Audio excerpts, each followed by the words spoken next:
Assalamu alaikum. Hello and welcome. I'm Kashif Shahzada, and tonight I'm going to talk about the afterlife in Islam and the Judeo-Christian tradition. I am joined live from London by Claire Ho, who is a political commentator and a blogger. And the format of our discussion today is that I shall make an opening statement about the subject from a Muslim perspective for about 10 to 15 minutes or so. And after that, Claire will give her views and we can have an open discussion. Listeners and viewers are also invited to participate in this conversation. There is a link that I have given on my Facebook page as well as on other pages in YouTube, for example, whereby they can enter into the studio and if they wish to join the discussion and ask us questions live, then they can do that. The link has been shared for that on my YouTube page. So this talk is the last in a series of talks during Ramadan. This is the month of Ramadan, the month of fasting for the Muslims, which is taking place right now. And we are during the last days of Ramadan. It's the 23rd in some parts of the world. And these are very important nights in the Muslim religious calendar. And Muslims fast during the day, and in the nights they stand for prayer, they stand for supplication, and they recite the Quran, and they also do a lot of prayers and supplications for their own loved ones, for themselves, and for the community as a whole. So this is a very religiously fervent period of time for the Muslim community. And the topic for today is the hereafter or the afterlife in Islam. The Quran, which is the scripture of Islam, makes it an article of faith to believe in the afterlife. No Muslim is a Muslim unless he believes in life after death.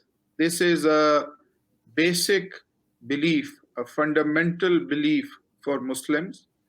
And Muslims believe that the life that we are living, we are born in this world with a physical body, and we also possess a soul. And this body is not immortal. We don't live forever. We are manufactured, or we are designed in a manner that we don't come with a lifetime warranty from the manufacturer. And this body will one day, it is going to die off. And what we have to do is the life that is at our disposal, we have to live that life in a certain way. The life which is at our disposal, it is a test, it is an opportunity for us to grow and develop in righteousness, so that the death, the period of death, is an event which will then take us to a better place, which will take us to a place which is far more pleasing than our previous life. So the aim of life in itself, the goal of life for a believer is not within life itself. The goal of life is the afterlife in Islam. Muslims have to live for the afterlife, what is called in Arabic al-akhirah, or the afterlife. The word in Arabic akhirah means the hereafter, or the afterlife, or the life to come. And this is a fundamental belief for Muslims. So nobody is immortal, nobody lives forever, and we all have to die one day. And death is not the end of life. In fact, it is a new beginning. And death is merely a period of transition where the soul is uh, taken to a journey, it is taken to another realm. There is another realm other than the world that we are living in, we are walking in. And this whole life is an opportunity for us to prepare us for that realm.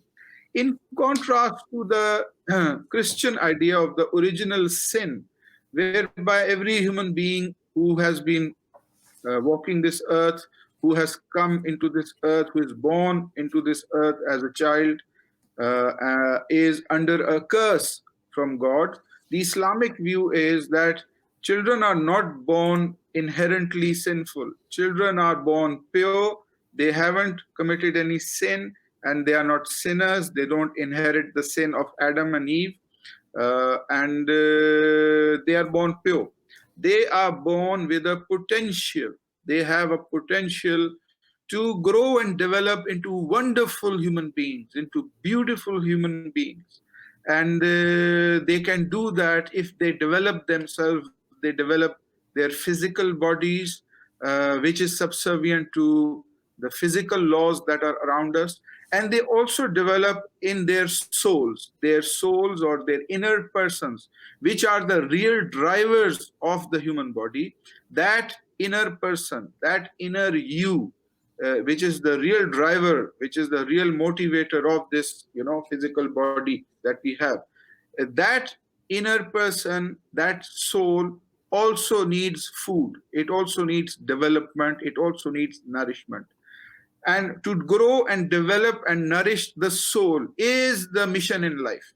What is the mission in life? The mission in life in Islam is that you grow and develop as a person. You become a better human being. You become a good human being. Every day, each and every day is an opportunity to do that, to improve yourself. You know, it's like some of our Buddhist brothers would say, Kaizen. Kaizen is continuous improvement. Zen means improvement, Kai means continuous. And it is a Japanese and a Chinese concept. So the Muslims have this concept as well of continuous improvement. You have to improve yourself every day. And every day is an opportunity, to be a good person. How do we become good? Well, we don't become good by our own, suppositions and assumptions. We have received laws from God. God Almighty has given laws to humankind through the agency of His messengers, His prophets, who were spokespersons, and those laws were conveyed to human beings. And in their final form, they have been conveyed to us through the Prophet Muhammad, peace be upon him, and they are enshrined, they are preserved in the Quran. The Quran is the scripture of Islam. So, Quranic laws, the laws of the Quran are containing the permanent values, the permanent morality, the absolute morality, which we have to observe to make us ourselves into better persons, to make ourselves into, good human beings. And this life is an opportunity for us to do that. So life is not something to despise. Life is not something to shun. Life is not something to, close yourself off to. Life is a gift. It is a precious gift. Each and every moment that is there, it is something to cherish. And life is beautiful. It can be beautiful. We have within ourselves the ability to transform ourselves and our environment into a very good, beautiful thing. And Islam is the lifestyle which has been given by God for you to become that way. The Quran makes it an article of faith to believe in the afterlife. Now, life is good. Yes, you have to score goals. The referee has blown his whistle. The game has started, and now you are in the field. You have to score goals, goals of righteousness. And death is when the referee blows his whistle and the match is over. The game is over. And you will know whether you have won or you have lost. So, the hereafter is the end of the worldly life, and the beginning of the afterlife. Life does not end at death. the soul goes on further. The soul in Islam does not come back to earth. Now, this is in contrast with some Eastern religions, as well as some Western religions, mind you, that have the belief in reincarnation or the transmigration of the souls, like in Hinduism, like in Buddhism, where you come back on earth. You go and then you come back. You go and then you come back. And there is a cycle of millions and billions of years. In Hinduism, for example, you come back and you on earth, and you repeat this cycle till you merge with God. You become God. You become a part of God. This is their theology. But Islamic belief is not like that. In Islam, life is not cyclical. Life is evolutionary. You develop and grow into better human beings, and then after death you go travel to further stages in the afterlife. You don't come back on earth. It's not back to square one in Islam. So coming to the Quran, we read in Surah Al-Baqarah, chapter number 2, verse number 28. Allah says, A'udhu billahi minash shaitanir rajim. Bismillahir Rahmanir Rahim. كيف تكفرون بالله وكنتم أمواتا فأحياكم ثم يميتكم ثم يحييكم ثم إليه ترجعون. How can ye reject the faith in Allah, seeing that ye were without life, and He gave you life? Then will He cause you to die, and will again bring you to life, and again to Him will ye return. So we see in this verse that God says, how can you disbelieve in God, seeing that you were without life? There was a time when we were non-existent. We didn't exist. Then what did God do? فَأَحْيَاكُمْ. He gave you life. He brought you into being. ثُمَّ يُمِيتُكُمْ. Then He will cause you to die. So we will die. Death will come. But death is not the end. ثُمَّ يُحْيِيكُمْ. And will bring you to life. We will also be brought back to life. We will be resurrected by God. Summa ilayhi turja'un, and again to Him will ye return. So this is the Islamic view, that life does not end with death. After death there is a resurrection. There is an afterlife as well. And that afterlife is the goal for a believer. We read in Surah 42, Surah Ash-Shura, chapter number 42, verse number 20. Man kana yuridu harasal akhirati nazid lahu fi harthi, wa man kana yuridu harasad dunya nutihi minha, wa ma lahu fil akhirati min nasib.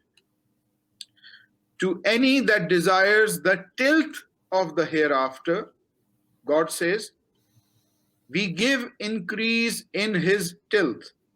And to any that desires the tilth of this world, we grant somewhat thereof. But he has no share or lot in the hereafter. So in this verse, the important word to notice is tilth, with harf in Arabic, tilth. The life of this world is, it is likened to a tilth. The metaphor is used of a tilth. What is a tilth? A tilth is a field where you sow seeds. So life of this world is what it is. It is an opportunity for us to grow trees and to grow fruit-bearing trees. And you either have that with the aim of the hereafter, that the trees that I grow in life, I will get the fruit in the hereafter, or you say that, no, I just want this life, the 40 years, 50, 60, 70, 80, whatever lifetime I have, that's all there is. And, I want to see my fruits in this world alone. So God says, if you want either, I will give you, whatever you want. But if you want only the world, then remember that in the hereafter, you will not have a share or a lot. So a believer's goal is not just the world. The world is not to be shunned, to be kept in mind in Islam. The world is not something to shun. It is something to participate in fully. You have to participate in, this life, public life, family life, society, everything. You have to participate in it. You don't, shut yourself and go become a hermit, in some wilderness or in a cave, something like that. That is not the Islamic concept. Islam does not teach renunciation of the world. Islam teaches full participation in the world in accordance with God's laws, with a view to seek the hereafter. So this is the difference between Islam and some other faiths, that Islam does not shun worldliness. But at the same time, it does not make the world as the absolute goal. The world is not the goal in Islam. We read about that in Surah 40, Surah Al-Ghafir, chapter number 40 and verse number 39, where a man of God says, Ya qawmi, innama hadhihi al-hayat ad-dunya mata'un, wa innal akhirata hiya darul qarar. O my people, this life of the present is nothing but temporary convenience. It is the hereafter that is the home that will last. So what is the life of this world? It is temporary. Mind you, we're not going to be here forever. We're going to go 6 feet down under, not in Australia, but somewhere else. Life is temporary. All of us have to go one day.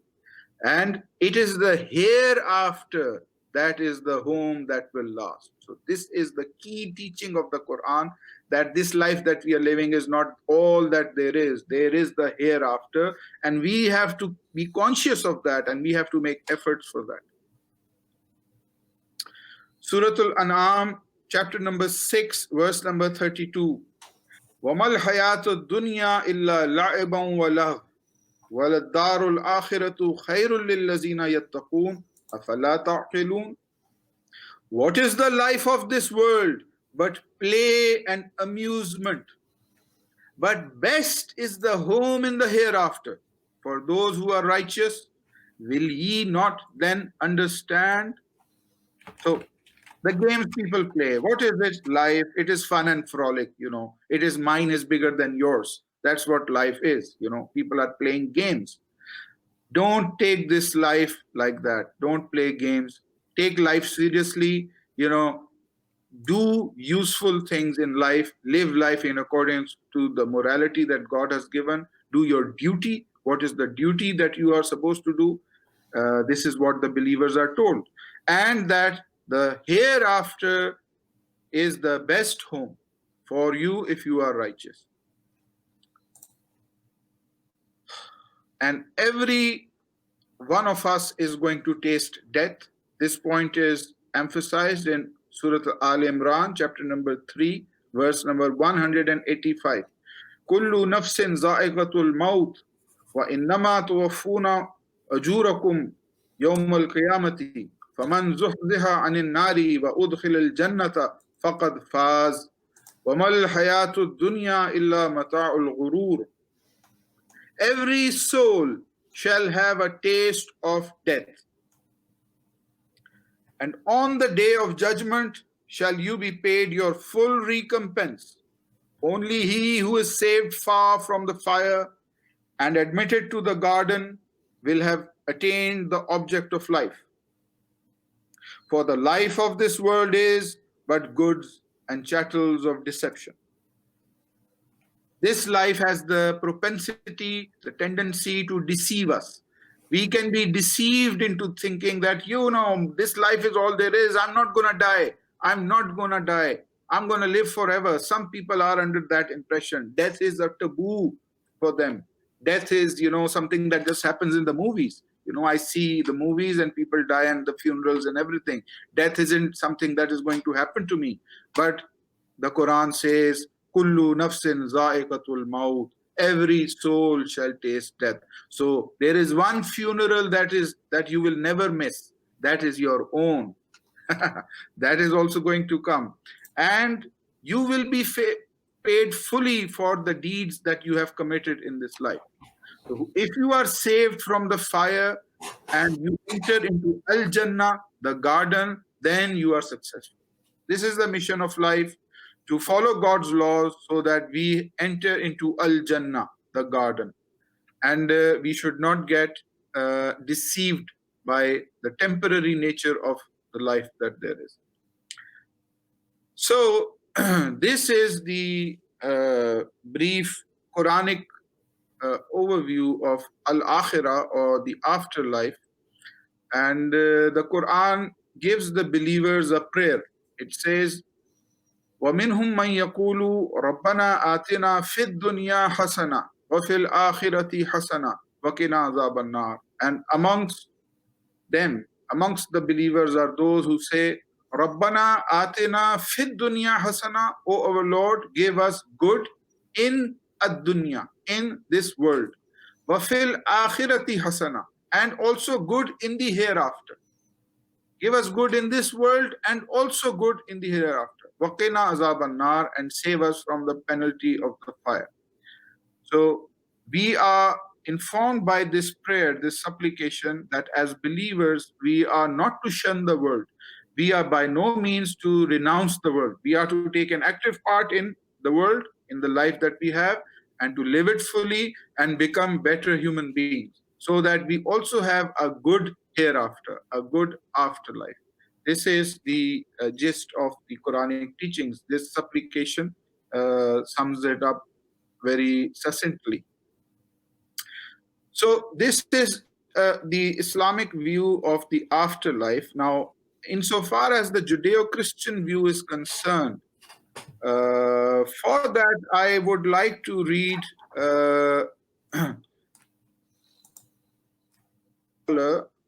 who is making quite a stir these days. He is a former evangelical Christian who lost his faith after reading the Bible, and who is now writing books on comparative religion, on Judaism and Christianity. And that person is none other than Bart Ehrman, an American scholar of the Old Testament and the New Testament.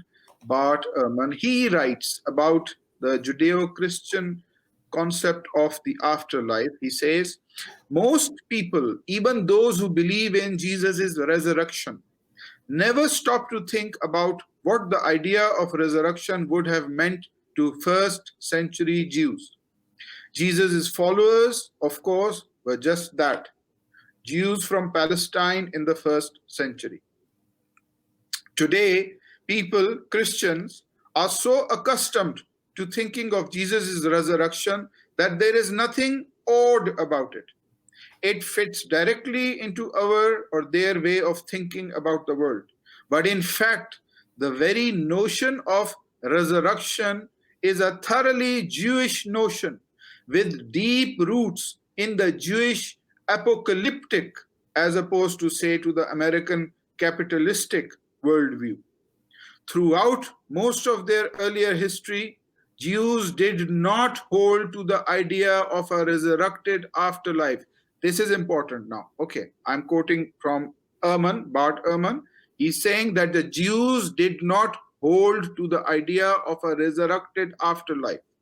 In the Hebrew Bible, the Christian Old Testament, most authors, for example, of Job and Ecclesiastes, think that death is the end of the story, so that there is no afterlife, or that if there is an afterlife, it is a shadowy existence in a vague realm called Sheol, where all people, good and evil, just and unjust, live an eternal and a rather uninteresting existence.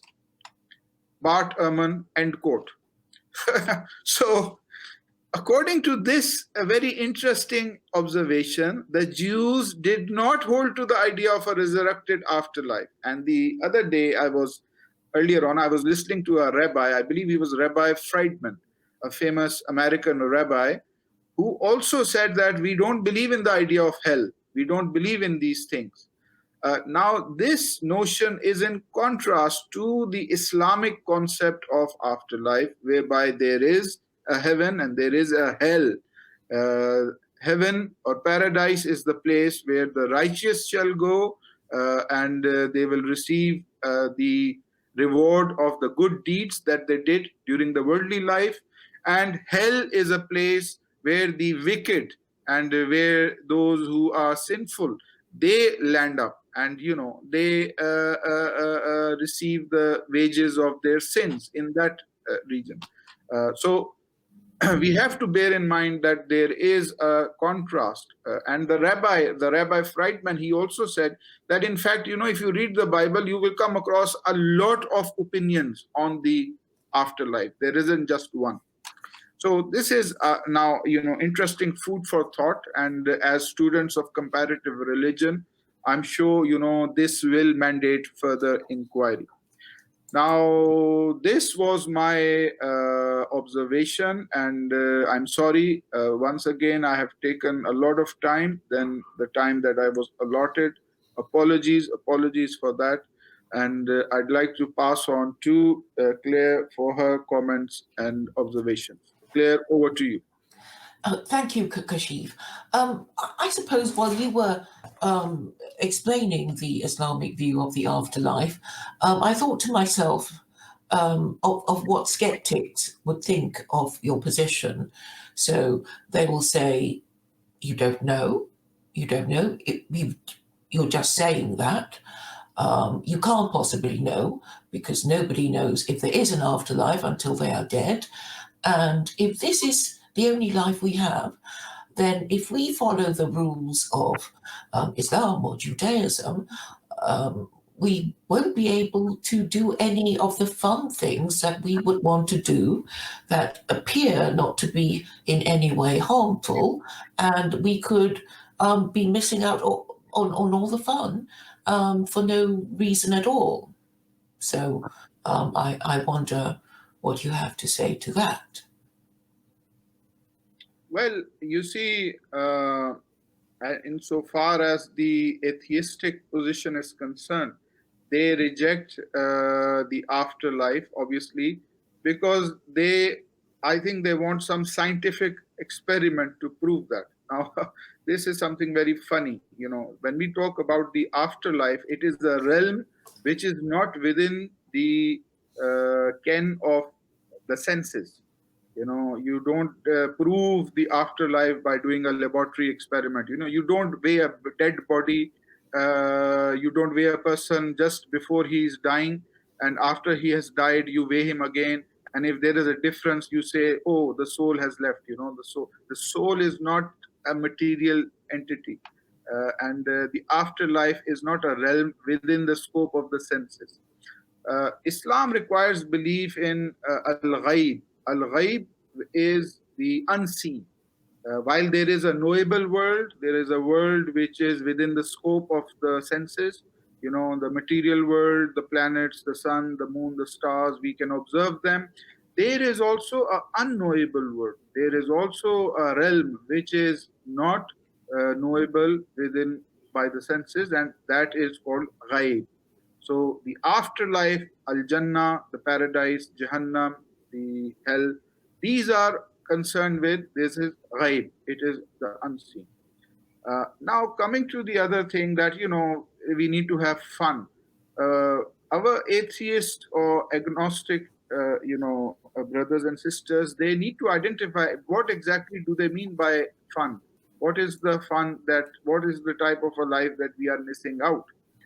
Islam does not bar you from having fun.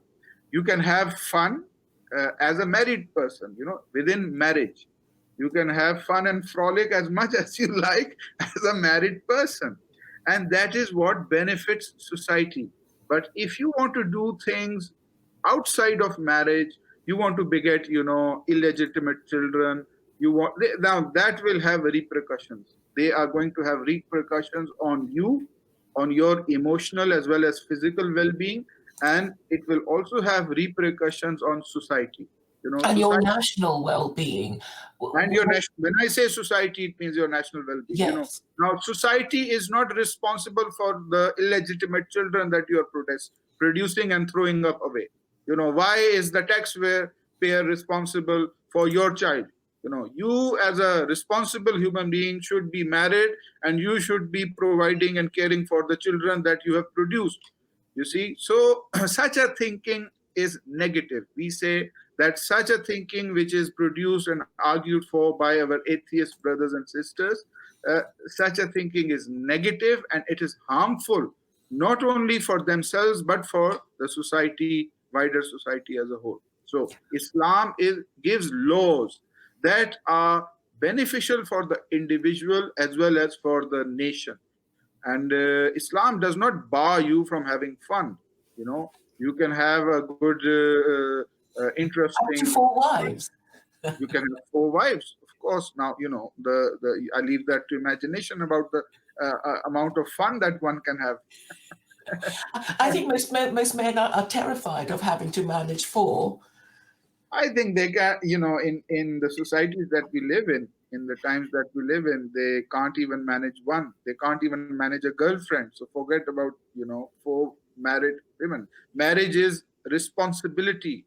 Marriage, when you are married, when you tie the knot, you sign an agreement. In Islam, marriage is an agreement. You have to sign an agreement, and there are some economic responsibilities that fall on you as the husband. You see, so people chicken out. They are scared of that responsibility, and they want an exit clause, so they don't get married. They just want to have, as you said, fun and frolic. So the Yes. Quran says that life is not, fun and games. We just read a verse of the Quran that which says that they have taken that what is the life of this world but play and amusement. So life is not play and amusement; it is serious business, and we have to take responsibility for of our actions. And we have to get married, we have to have children, and make sure that they get a proper education, that they become human beings that are positive and that contribute to society. And an Islamic lifestyle is geared towards all of this. Yes, because we simply have to continue the race, be it our nation, empire, and and well, just the human race in itself. And it would be terrible if people just got stupider and weaker because they didn't follow the rules and are not able to understand why these rules are in place. It seems to me that a lot of people who have a problem with Islam and Muslims also have a problem with Jews and Judaism. And when they complain about Jews and Muslims, you think, well, what have these people that you are complaining about, what do they have that you don't? And it must be the protection of their religion that makes them want to have legitimate children and parent them properly. And this is, at the very least, if people don't really see religion as something true, it still has a societal purpose of making people care about their children in order to people their nation and their empire, in order to, well, just keep it in existence. Yes, religion gives laws, religion gives morality, and science does not give you morality. There is a famous saying attributed to Albert Einstein. Einstein is reported to have said, I believe it was in one of his autobiographies, that science tells you what is, not what ought to be. So it Oh, is not a domain of science to give you morality, to tell you what is right, what is wrong. It just observes the things as they are, and it informs you of that. Now, this is where religion comes in. Religion gives us morality. It gives us absolutes to do something or not to do something. And without morality, obviously, society will be in a chaos. Without set rules to follow. Take, for example, the laws of marriage.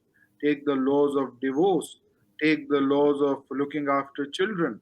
All of these are laws which are important for society. If some of you had a situation whereby society said, no, we don't want marriage, let's kick out marriage, let's kick out, we don't want all of that, society will be in a chaos. And it would be the end of society. There wouldn't be the human species.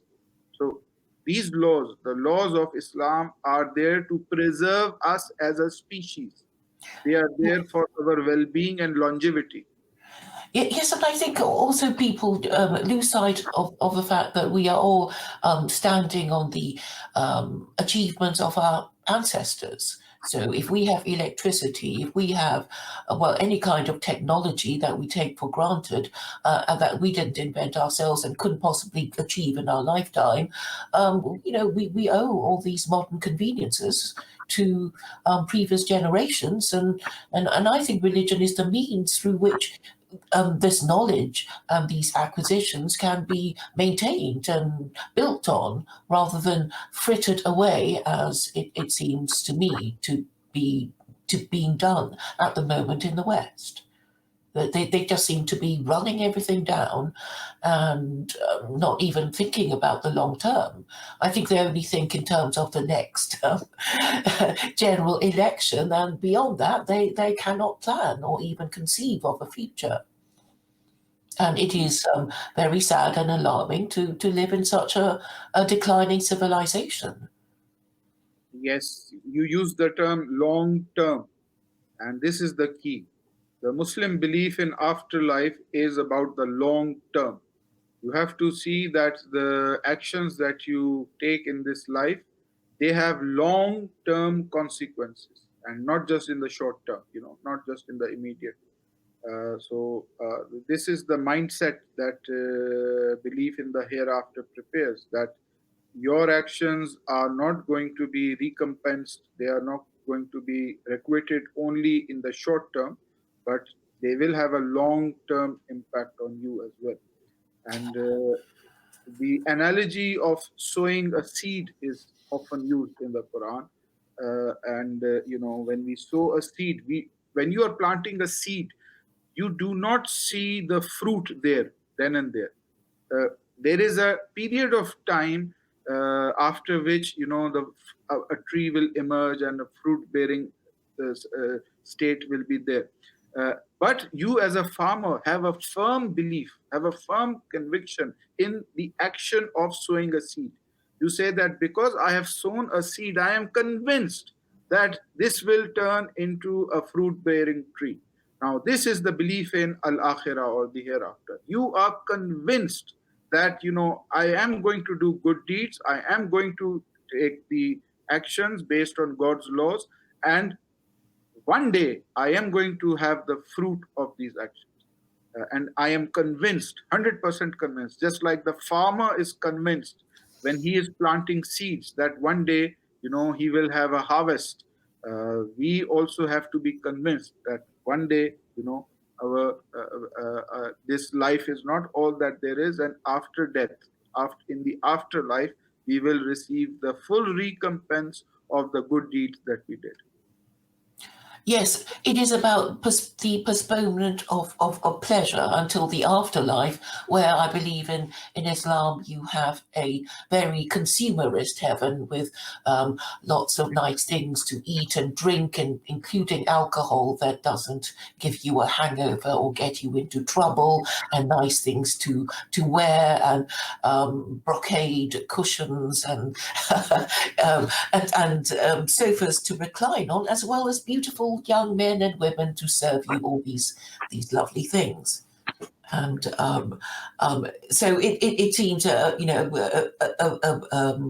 vision that is pleasurable just to even think of in our lives, but not so the Jewish heaven or the Christian heaven. I think the Christian heaven is floating on a cloud playing a harp, which may not appeal to many people, I suppose.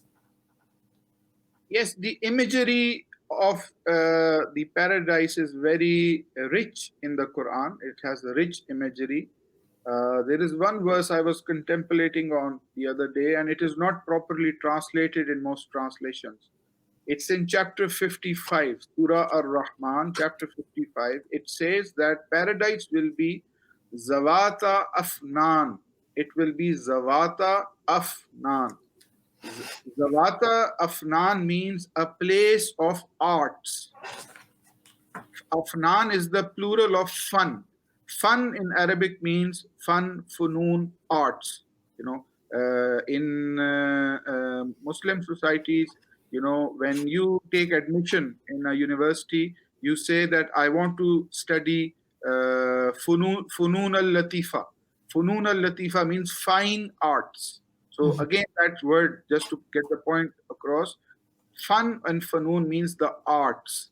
So paradise will be zawata afnan. It will be a place of arts. Now, you leave that to imagination. Art, music, painting, the sports, all of that. But at the same time, we need to understand that the Quran repeatedly says that all this which is being described is, as a analogy. It is being told to you. You don't think that, it's literal. It's just like what you see here. It will be something far more greater than what you can imagine, and there will be more there than what you can imagine. So it is inconceivable in human terms. We should not take that imagery like, oh, I will have a glass of wine, like you have in Asda, for example. You get that wine over there, or you get that cheap stuff. It's not gonna be something like that. Ah. It is going to be something that we cannot imagine. And also, let me tell you, there are some references that some critics say that this is, it gives you a census sexual depiction of houris in paradise. Now, Oh, there's 72 virgins. yes, if you Yes. see, there are some commentators, like, for example, Muhammad Asad, who has translated the Quran, and his translation is called The Message of the Quran. He identifies that the Arabic word Hur does not mean, the virgins in paradise. The same word has also been used for the disciples of Jesus in the Quran. The disciples of Jesus have been called Havariyun and Huris, which is, you might know the word Huris. Mhm, mhm. It is the same word, and it simply means, good companions, and it includes masculine as well as feminine. Both the genders are included in it. So it isn't a sexually evocative term, huris. And there is depth in this. The narratives of paradise, they require study and depth, and often the criticism that is imparted on this is not up to the mark, because it overlooks the fact that paradise is not something to be taken literally, in a literal sense, that the fruits of paradise won't be, like the fruits that we get from the supermarket. It will be something far greater, and God says repeatedly that you cannot even imagine. Nobody has seen that. It is something which is not within your perception at this point in time, but It it will is. certainly be fine dining and fine wines. We'll get to know once we are there, I'm sure. Yes. Hmm. So But it seems more psychologically astute because it is immediately very appealing. The whole idea of nice things to wear and nice things to eat and drink with beautiful people of either sex to bring it to you. It's yes, a yes. very lovely vision.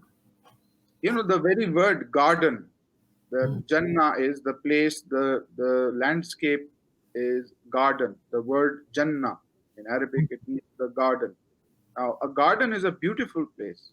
If you go to a Japanese garden, a Zen garden, it is so tranquil. There is a waterfall, and there are pathways, and there are lawns, and a garden has always been the crown jewel of society. It has always been the icing on the cake. Take any society, take Indian society. The Mughals were known to make beautiful gardens. The Japanese have beautiful gardens. The British have beautiful gardens. So a garden is a beautiful analogy, that place will be a garden, and that place will have happiness. It will be a place of the arts. A lot of the things that we couldn't do in this world, maybe, because of poverty, because of circumstances, we will be able to do that over there. So it is a beautiful analogy, and it is a beautiful motivation. And most importantly, there will be the glory of God. Those material things are not the motivation. The true motivation is that the believers will bask in the glory of God. They will be near God. They will be near the righteous. That nearness Yeah. is the true, spiritual achievement that there is, and it is the true happiness. Happiness is not clear. Look, happiness is not through material things. You eat good food and you stuff yourself. Do you feel happy after that? That excessive behavior is not something that makes us happy. Excessive food, excessive sex, excessive everything, luxuries. There are people in this world who have all of these, but they aren't really happy. In fact, you will see a lot of unhappiness among them. People who possess the wealth of the world, the fame of the world, they are also known to commit suicide. So true happiness lies elsewhere, and true happiness and serenity and tranquility is something we get when we are connected with God. When we are connected with God and we follow His laws, and we have a clear mission in life, that gives us the true peace of mind. So wealth and material possessions aren't really what would give us that tranquility and happiness. No, because I think a lot of our pleasures might be short term. So we might enjoy a particular pleasure and then find perhaps it makes us ill or gives us a hangover or betrays us or turns out to be bad after all. Yes.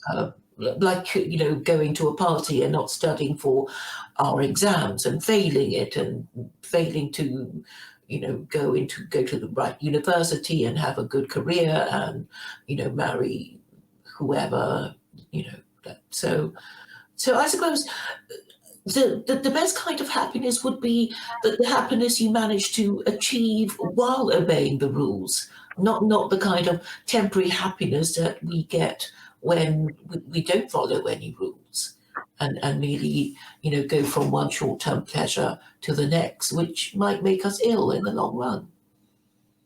Yes. Now, again, Islam is not against pleasure seeking.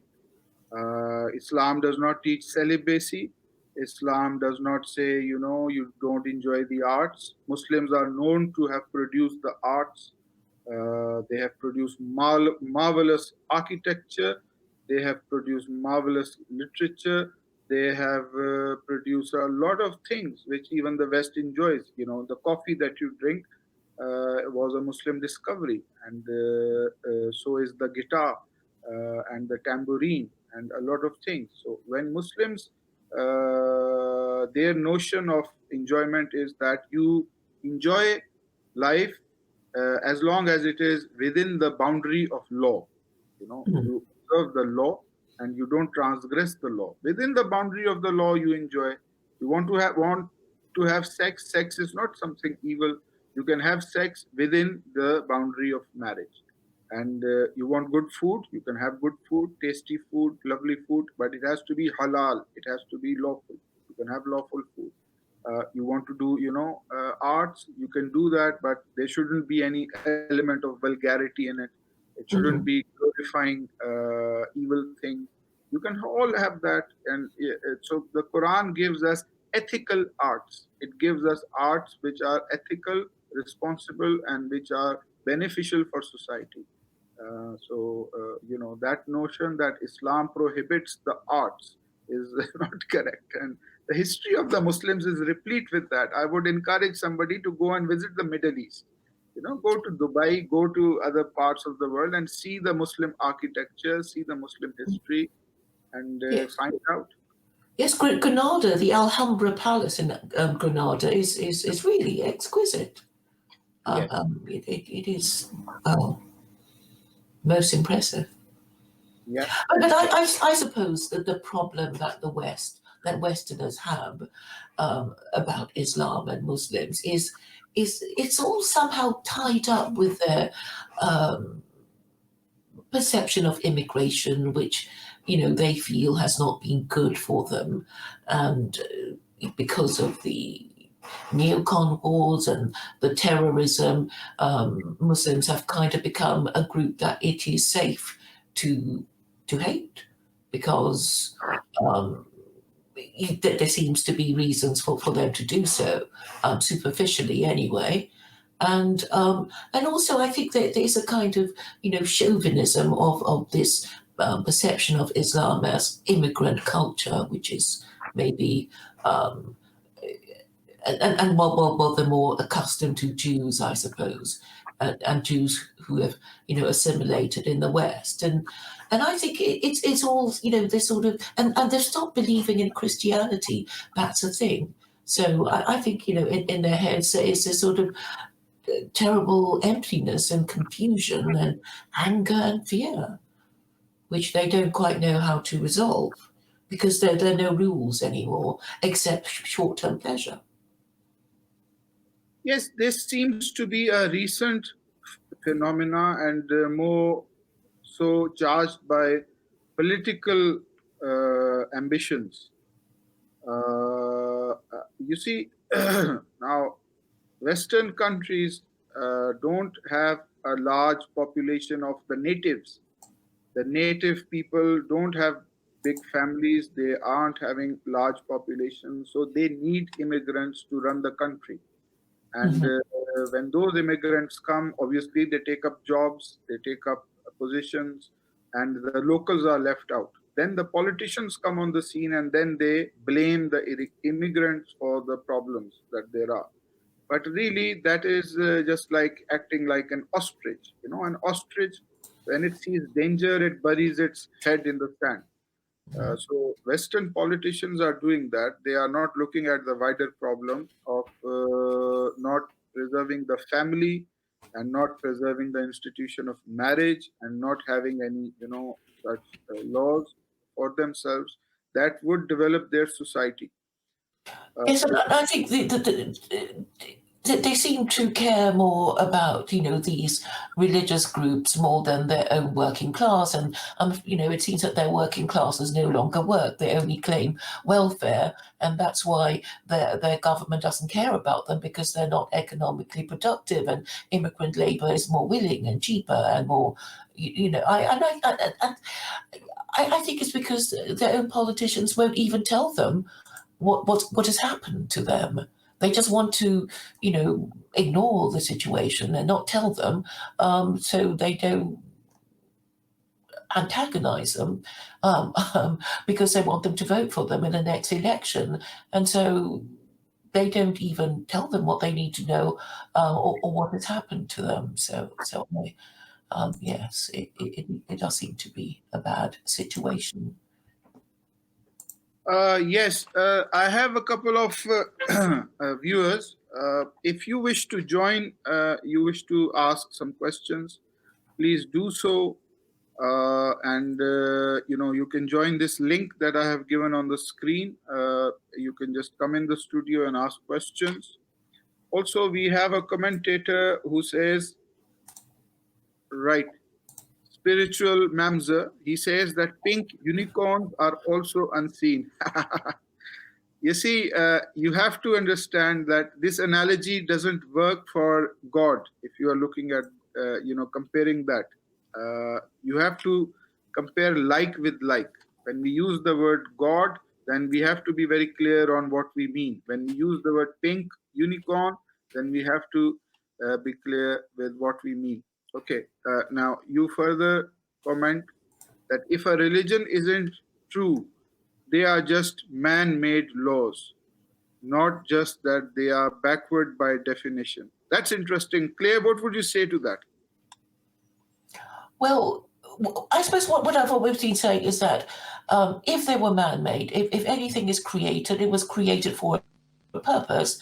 And as you were saying, morality was created by religion, and morality is for the purpose of keeping our group together and apart from others,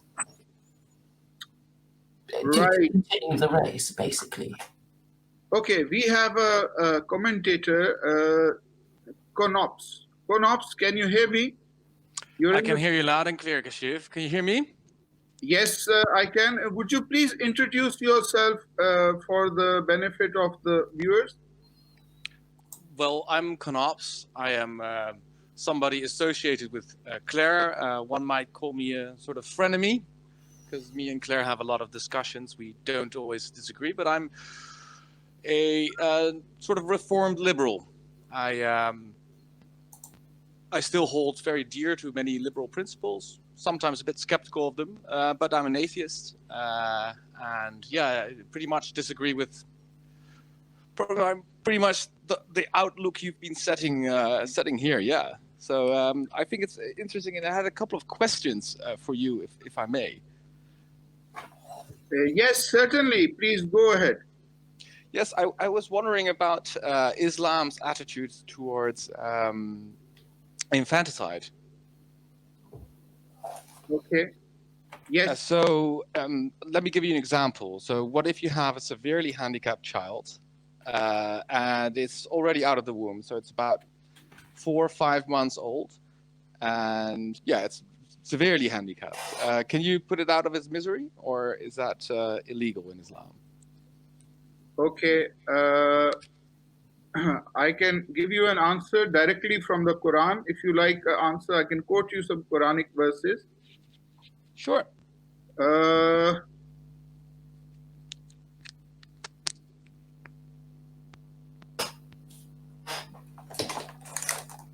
Okay. Now, this topic has been dealt with extensively in the Quran, infanticide. And one verse is, I can see,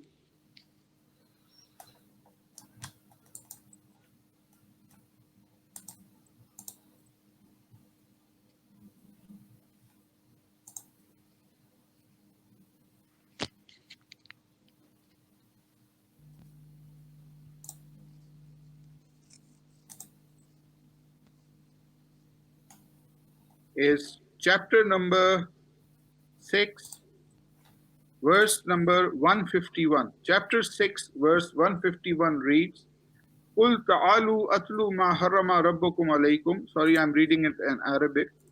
أَلَّا تُشْرِكُوا بِهِ شَيْئًا وَبِالْوَالِدَيْنِ إِحْسَانًا وَلَا تَقْتُلُوا أَوْلَادَكُمْ مِنْ إِمْلَاقٍ.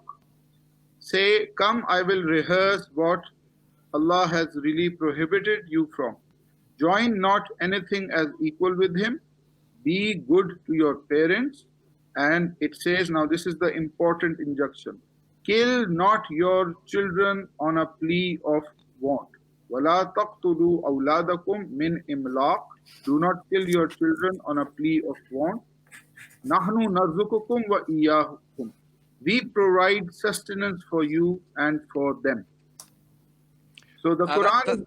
That's very interesting. So I was debating with somebody. I will not mention the name here, but she said that this doesn't apply to unhealthy children. Would you agree with that?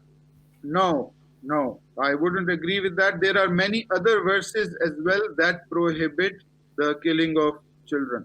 And infanticide was practiced in pre-Islamic Arabia when the Prophet came, especially the burying of girls. Girls were buried alive. If you read Islamic history, then the Quran prohibited the practice. It's a very grievous sin to kill a child, whether they are able-bodied or disabled, and for any reason whatsoever. And taking human life is prohibited in the Quran without a just cause. And there are many, many verses in the Quran. I have just cited you one verse which says, and do not kill your children for a plea of want. Do not do that. So Islam prohibits infanticide, and it's a theme discussed at great length in the Quran. What would you say about somebody who reads the Quran as meaning that it does justify infanticide? You think that's really un-Islamic? Would you condemn something like that? Yes, definitely. It is un-Islamic, and such a person is misled. Ah, I totally agree. What do you say, Claire? Well, I stick to my position, which is that I interpret the verse to mean do not kill your healthy children or your children that you think are of the wrong sex simply because you fear poverty. And if it's severely disabled, well, you know my views on these things. Collapse.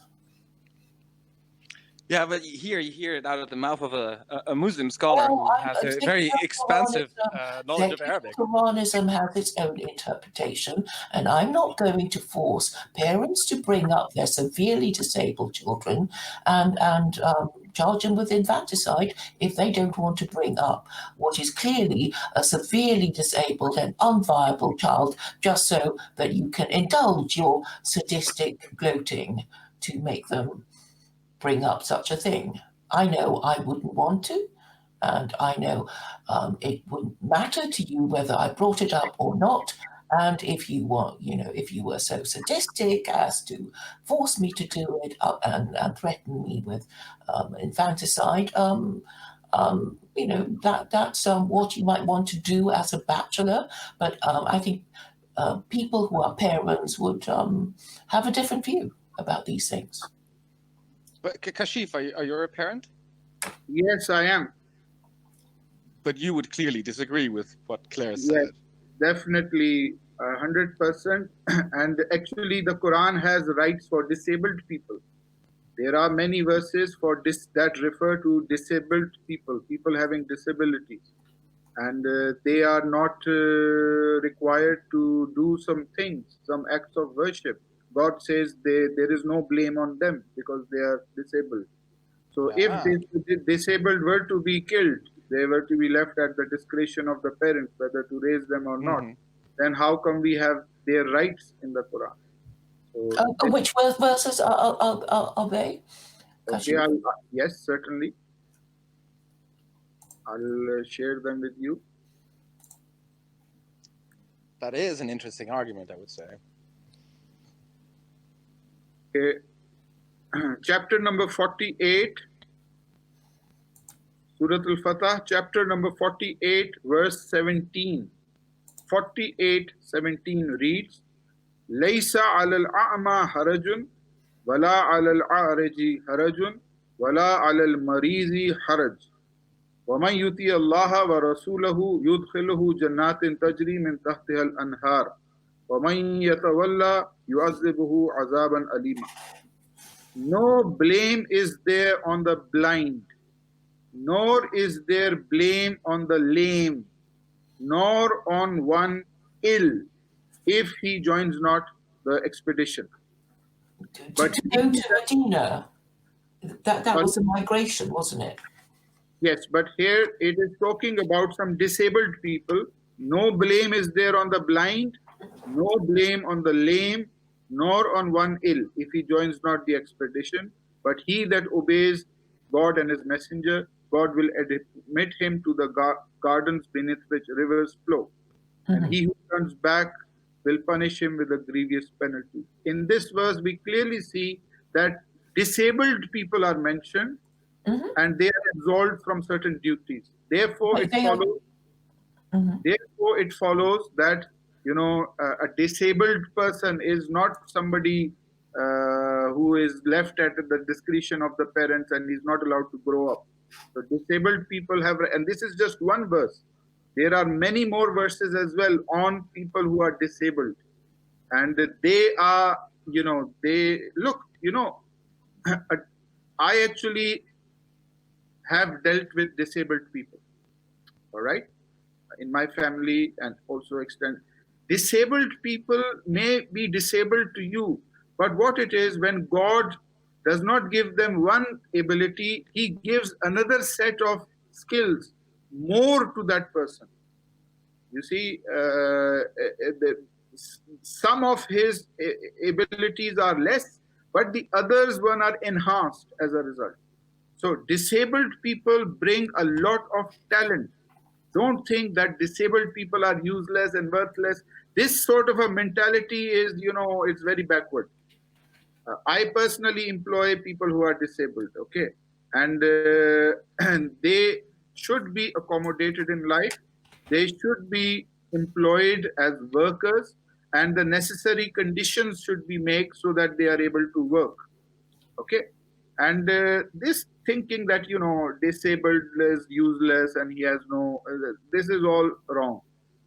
You are, if you we all of us have a shortcoming in one aspect or the other, and the way God has made is that he has given me a shortcoming, and the other person has a surplus of that. So he gives me his surplus, but I, on the other hand, may have a surplus skill that the other guy doesn't have, and I have to give that surplus to him so that we both interact together and we both need each other. So there is no such thing as a disabled person being useless, and all of God's Well, creation are important. All of human beings, whether able-bodied or disabled, they are important and they are there for a purpose. A disabled person who is born in this planet, he is also there for a purpose. Nothing is purposeless. Thank you, Kashif. I'm well, very happy we are talking with really your about. explanation. I have to go because I have to go to a party actually. But I'm very happy Okay, that Islam has this compassionate view on the handicapped. I must say I'm impressed. Thank you very much, and yeah, maybe speak some other time. All right, bye bye thank guys. you. Bye bye. Thank you. Bye-bye. I would like to continue by asking just one more question. Yeah. Supposing the child is so severely disabled that it is deaf, it is blind, it is quadriplegic, what then? No, you're not allowed to kill the child. No, Well, what no. happens now in the UK is that the child is left on a death pathway if the parents don't want to. No, If that they is want to bring it back from the hospital, shall we say? And no, I think procedures are in place now, and in my view, it should be the option of the parents, and it would be cruel to force parents to bring up such a severely disabled infant. no, not at all. Not at all. Life is sacred, and Mm.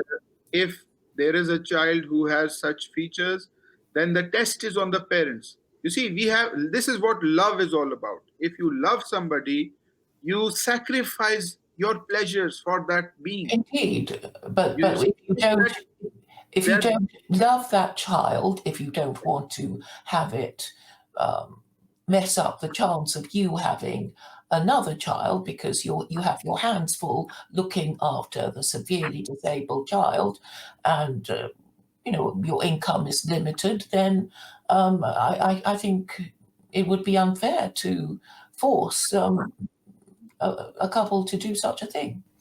No, this is once again. Let's bring that verse in the Quran back. It says, "Wala taqtulu awladakum imlaq." Do not kill your children for fear of want. So we are not judges of that. We are not to kill people, kill a child because we don't have the enough food at our table right now. Who knows? Maybe our circumstances will change. And but as I said, killing the child is a serious sin. It's a grievous sin. It is I a would like to tell you a story of a school friend of mine. She had a severely disabled first child. okay. She kept it, and the husband wanted a second child. She felt she couldn't cope with a second child. Her husband divorced her. The child is now in a home. I think my friend destroyed her life. Oh, it all bogs down on your values. Everybody is individual. Your friend may be acting on her values. The values, now I am speaking as a Muslim. As a Muslim, as somebody who believes in the Quran, who has to uphold Quranic law. Quranic law does not allow you to take life. It does not allow you to kill your children because of fear of poverty, because of any other reasons. Killing a child is a serious sin. I think the It is, procedure is simply to not feed it. well, then even then, if you that's deliberate neglect, that's also a offense. That's also a cognizable offense. Well, And the Greeks and Romans did it, and I suppose I cannot. I think it would be hypocritical to even try to bring up such a child if the parents reject it. Obviously, if the parents want to look after it, that's fine. But in my view, if you're forced to bring up a child who is blind and deaf and cannot lift its head and cannot move, it seems to me to be very cruel to the parents. And well, if they can keep dogs and cats as pet, why can't? What's stopping them from keeping a child like that? because pets give the owner pleasure. So why can't that child give him the? You can hug it, you can kiss it. But it's So well, this I suppose is, because it's yeah. expensive and takes away precious energy from your bringing up another child that may be normal. Let me tell you. Have you ever kept a dog?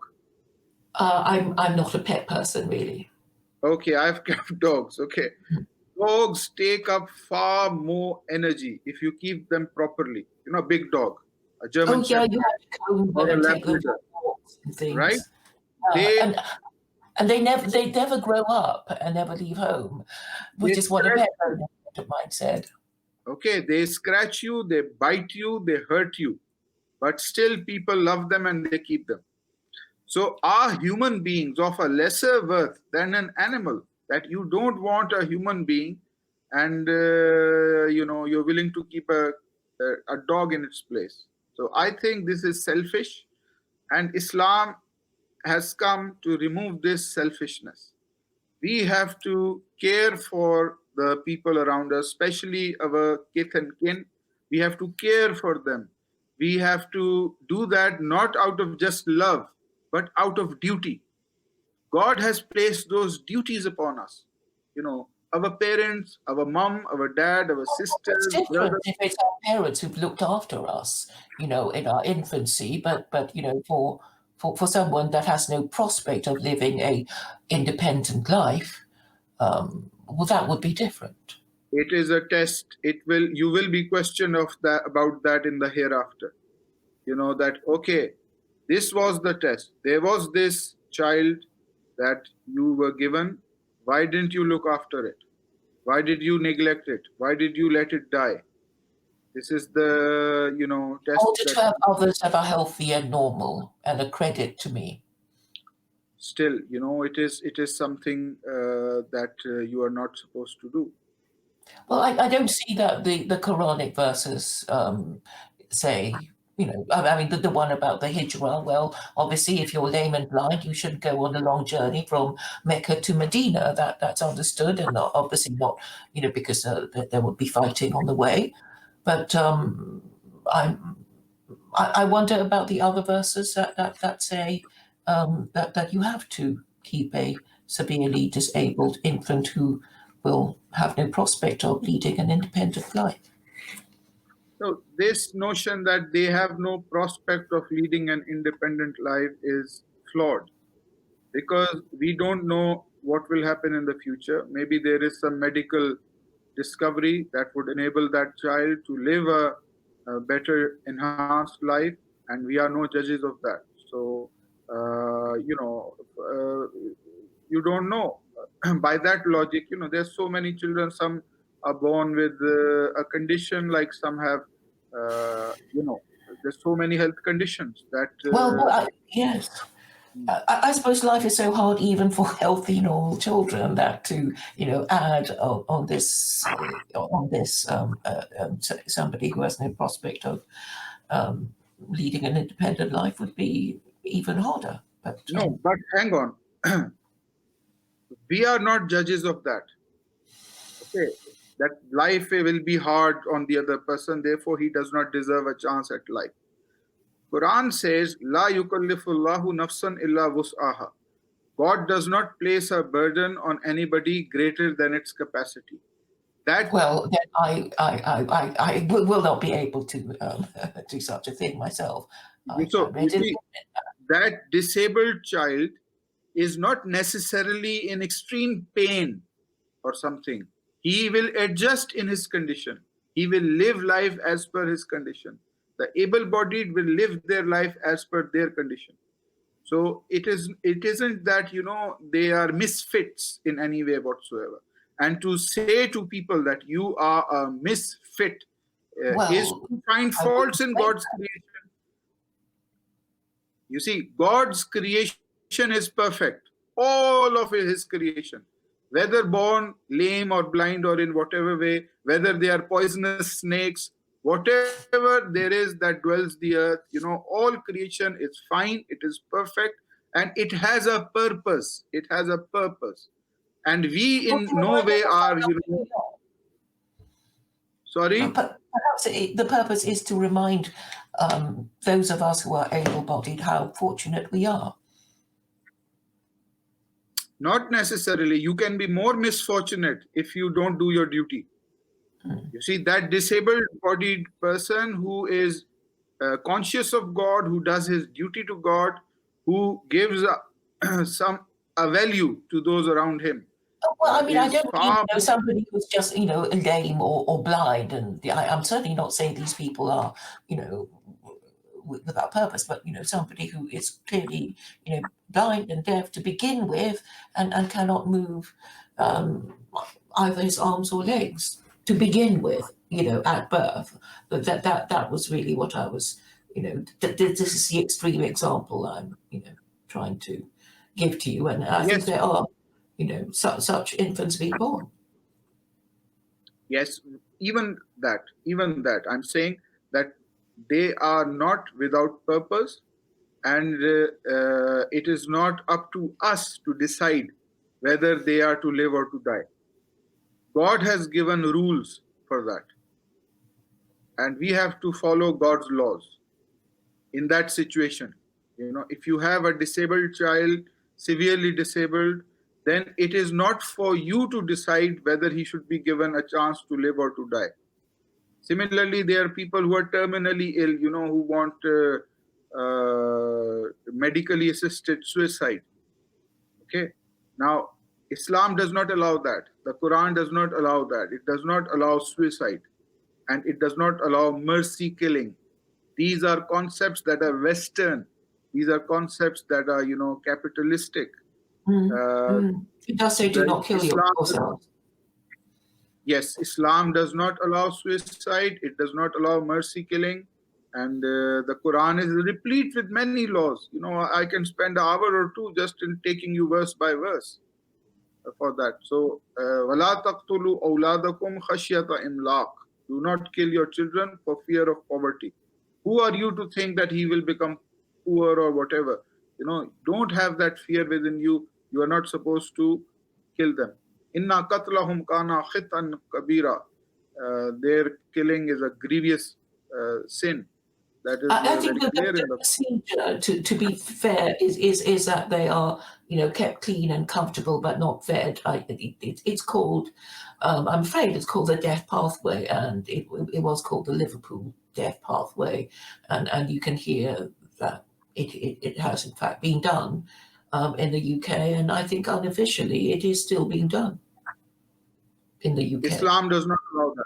Sorry, Hmm. Islam does not allow such a action, course of action, as it does not allow suicide, physician-assisted suicide, and Yeah, that's quite right. sorry. Oh, no, I'm saying that that's quite right. Otherwise, people might be, forced into killing themselves, and I guess in the Yeah. UK they get sent to Switzerland and that sort of thing, which is Yes, where it it does can not. be done legally. Yeah. Yes. So it doesn't. Okay, well, we are 19 minutes past the hour, Oh, and yes. I think we'll call it a day. It's been a very interesting conversation. So, this was the last in a series of discussions for Ramadan 2020. And for those who are listening, my YouTube channel will have all these talks uploaded there, hopefully very soon. I would urge you to subscribe to my YouTube channel and also my other social media accounts and interact with myself. And I also would invite you to get in touch with me if you wish to discuss any topic relating to Islam and to faith. You are most welcome. I welcome people of all faiths and all backgrounds, and even people who have no faith. I welcome your questions, and I also welcome your criticisms. There is no bar on us having a dialogue. I would like to give a special thanks to Ms. Claire Ho for her presence during these last 5 days and to participate in the discussions and to comment on them. I hope she found the discussions useful. We Very do. much. Okay, right. Okay, well, thank you very much. And now I'm going to take a short break for Ramadan. Hopefully, we'll try to come back online after Ramadan. So, all the listeners are very much encouraged to join the YouTube page and also my other social media accounts and, to give us your feedback and your comments. Thank you very much. Take care. Assalamu alaikum wa rahmatullahi wa barakatuh.